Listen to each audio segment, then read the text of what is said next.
Mission की तैयारी करने वाले सभी एस्पिरेंट को दिशा क्लासेज की तरफ से हमारा नमस्कार।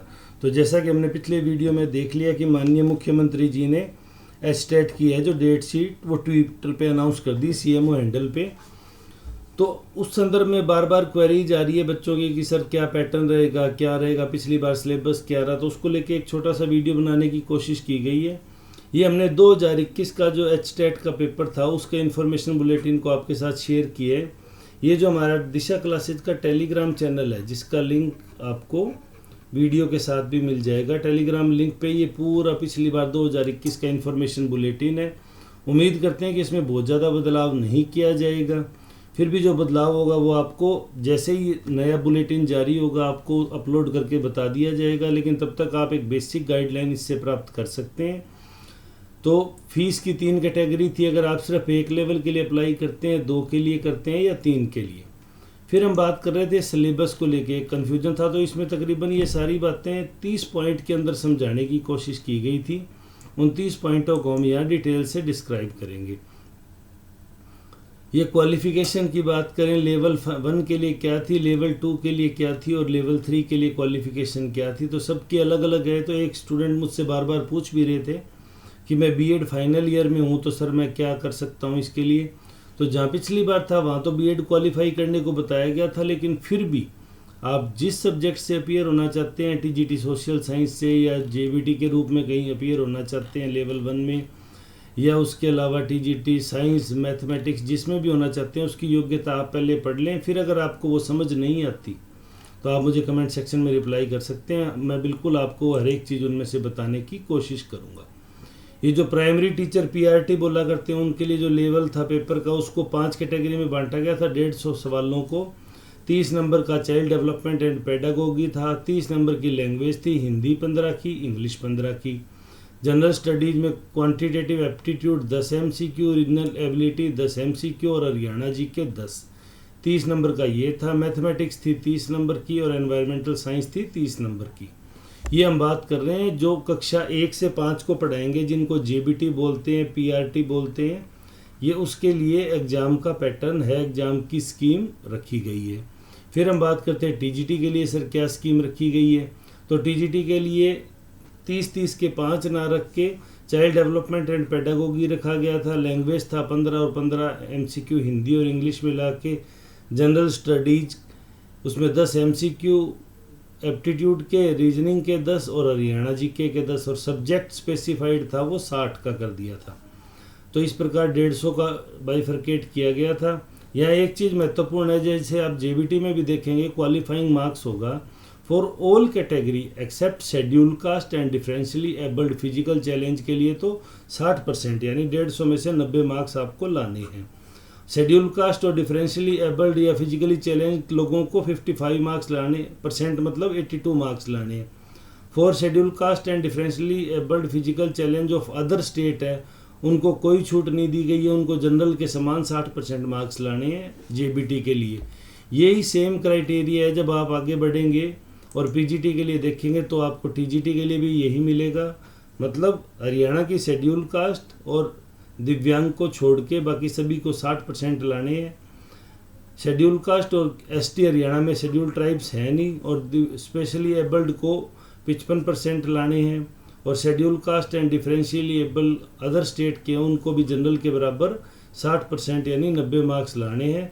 साथ ही एक खास बात यह मेंशन इन्होंने कर दी जो आप कमेंट सेक्शन में ज़रूर पूछते हैं, अगर क्लियर नहीं होती तो।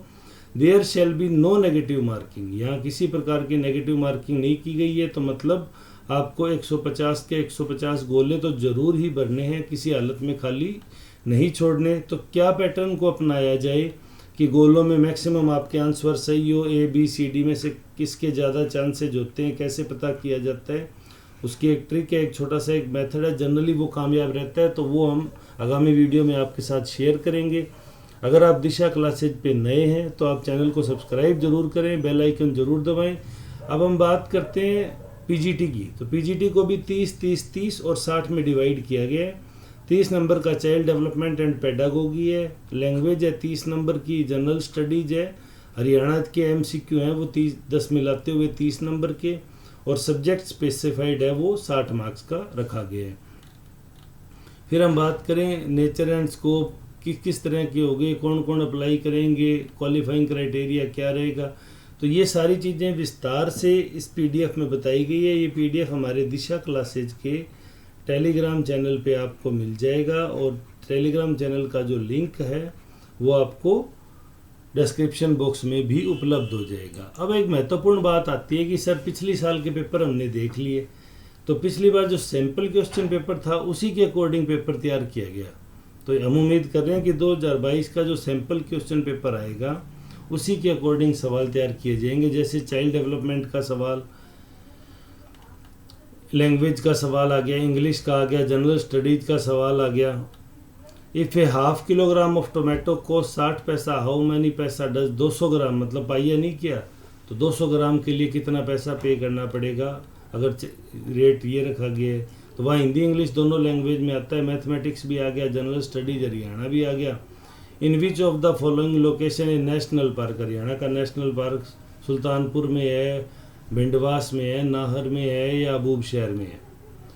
फिर 2, 4, 6, 8 सभी संख्याओं से डिवाइड होने वाली संख्या पूछ ली। एनवायरनमेंट स्टडीज के ये 2 सवाल पूछ लिए। तो ये जेबीटी का एक सैम्पल पेपर पूछा गया था। फिर हम उसके बाद बात करें टीजीटी की, तो टीजीटी में भी स्पेशल जो चाइल्ड डेवलपमेंट एंड पेडागोगी है वो तो सेम रखी गई है, लैंग्वेज दोनों की सेम रखी गई है, क्वांटिटेटिव एप्टीट्यूड का भी सेम रखा गया है, हरियाणा जीके भी रखा गया। अब सब्जेक्ट की बात करें, हिंदी वाले में है तो एक छंद पूछ लिया, इंग्लिश में स्पीच का पार्ट पूछ लिया, पंजाबी में पंजाबी का पूछ लिया, संस्कृत में संस्कृत का पूछ लिया, उर्दू में उर्दू का पूछ लिया। तो ये एक सैम्पल पेपर दिया गया था। तो ये पेपर भी आपको टेलीग्राम चैनल पे मिल जाएगा, आपको इसके लिए ज़्यादा परेशान होने की ज़रूरत नहीं है। फिर हम बात करते हैं पोस्ट ग्रेजुएट टीचर के लिए, तो उसमें चाइल्ड डेवलपमेंट पेडागोगी के 2 सवाल सैंपल के रूप में दिए गए हैं। हिंदी का 1 सवाल है, इंग्लिश का भी 1 सवाल है, जनरल स्टडीज का 1 सवाल है। उसके अलावा रीजनिंग एबिलिटी का भी सवाल है। सब्जेक्ट में हिंदी का जैसे एक सैंपल सवाल दे दिया, इंग्लिश का दे दिया, संस्कृत का, तो एक ही सवाल लेना है हमें। और कितने सवाल आएंगे? 60 क्वेश्चन आएंगे। तो 60 + 30 + 30 + 30 कुल 150 क्वेश्चन हो गए, 150 मार्क्स हो गए, जिनमें से एससी और दिव्यांग को छोड़ के बाकी सबको 90 मार्क्स लाने हैं। 60% उनको थोड़ा इस मामले में छूट दे दी गई, 55% पे रखा गया। तो उम्मीद करते हैं इस वीडियो से आपको एक बेसिक आउटलाइन सेट करने में हेल्प मिलेगी कि किस तरह का पेपर आता है, क्या क्या चीज़ें उसमें मेंशन की जाती है। जब ये आप पीडीएफ डाउनलोड करेंगे तो थोड़ा इसको पढ़ने में समय ज़रूर लगाएं, क्योंकि मैं अगर इस पे पूरा वीडियो बनाता तो ये वीडियो 1 घंटे से ऊपर का हो जाता और कोई काम नहीं आता। इतना नॉलेज, बेसिक जानकारियाँ आप सबको होनी चाहिए। ज़्यादा जानकारियाँ उसकी कोई ज़रूरत नहीं होती। फिर भी इसमें क्या क्या था, introduction, short title, definition, applicability of estate. अब कौन कौन एस्टेट के एग्ज़ाम के लिए एप्लीकेबल है, जो बार बार कमेंट सेक्शन में पूछा जा रहा है। आप 4th पॉइंट को अच्छे से पढ़िए। फिर अगर आपको समझ नहीं आता तो आप मुझसे कमेंट सेक्शन में पूछ सकते हैं। अभी थोड़ी देरों में हम टेलीग्राम मोबाइल नंबर भी जारी कर देंगे, तो हम उस पर भी इस मामले को लेके डिस्कस कर देंगे। यानी कुल मिला के जब आप फॉर्म भरने के लिए तैयारी करेंगे उस टाइम तक आपके सभी डाउट क्लियर हो जाएंगे। एलिजिबिलिटी क्राइटेरिया आ गया, scheme, structure and content of test आ गया, शेड्यूल ऑफ एग्जामिनेशन कब कब, लैंग्वेज ऑफ क्वेश्चन पेपर क्या क्या रहेगी, frequency of conduct of state, number of available attempt to appear and validity period. अब एस्टेट का लाइफ टाइम कर दिया, पहले 7 साल हुआ करता था, जिसको बढ़ा के सीटेट के समान अब लाइफ टाइम कर दिया। Weightage and improvement of estate score कैसे रहेगा, एग्जामिनेशन सेंटर कहाँ कहाँ आते हैं, एप्लीकेशन प्रोसीजर क्या रहेगा, मोड ऑफ एग्जामिनेशन क्या रहेगा, एडमिट कार्ड कब तक जारी हो जाते हैं, डिफरेंशियली एबल्ड को क्या क्या सुविधाएं हैं, महत्वपूर्ण याद रखने वाली बातें क्या क्या है, फोटोग्राफ, थंब इम्प्रेशन क्या साइज होना चाहिए, किस प्रकार होना चाहिए, अनफेयर ऑफ मीन्स के लिए क्या समय प्रावधान है, जनरल इन्फॉर्मेशन क्या कहती है, अवार्ड ऑफ सर्टिफिकेट कब तक जारी होगा, instruction regarding test booklet, instruction regarding answer sheet, special provision अगर कुछ है तो वो आ जाएगा, ऑब्जेक्शन रिगार्डिंग आंसर की कैसे जारी करेंगे, ऑब्जेक्शन कैसे दायर किया जा सकते हैं, मेंटेनेंस ऑफ रिकॉर्ड कैसे रखा जाएगा, इन ज्यूरिडिक्शन क्या रहेगा। मतलब कुल मिला के 30 पॉइंट्स हैं। ये 30 पॉइंट्स को मैं ज़्यादा लंबा इसको नहीं इसलिए नहीं पढ़ रहा कि ये 30 पॉइंट्स में आपको बेसिकली आपके सारे डाउट्स हैं वो 2021 में क्या पूछे गए थे क्लियर हो जाते हैं। बस आपको करना क्या है, दिशा क्लासेज के टेलीग्राम चैनल पे जाना है, क्योंकि वहाँ आगे भी आपको वो टेलीग्राम चैनल काम रहेगा, क्योंकि वहाँ आपको स्टडी मटेरियल प्रैक्टिस सेट मिला करेंगे। तो आप उसको भी वहाँ सब्सक्राइब कर लें, ताकि आपको कुछ सभी प्रकार के जो स्टडी मटेरियल है वो ऑन टाइम प्राप्त हो सके और आपको किसी प्रकार की देरी ना हो। तो उम्मीद करता हूँ इस वीडियो से आपके काफ़ी डाउट्स हैं वो दूर हुए होंगे। फिर भी अगर आपका कोई डाउट रहता है तो आप हमें कमेंट सेक्शन में पूछ सकते हैं। हमारी पूरी कोशिश रहेगी कि हम आपको जवाब दें। सिलेबस को लेके कोई दिक्कत है, एग्ज़ाम पैटर्न को लेके कोई दिक्कत है, क्वालिफाइंग क्राइटेरिया को लेके कोई दिक्कत है, या सैम्पल क्वेश्चन पेपर को लेके आपको कोई डाउट है, अगर इन सारी स्थितियों का कोई डाउट आपको है तो आप कमेंट सेक्शन में हमसे ज़रूर पूछें। वीडियो में अंत तक जुड़े रहने के लिए धन्यवाद। आपका दिन शुभ।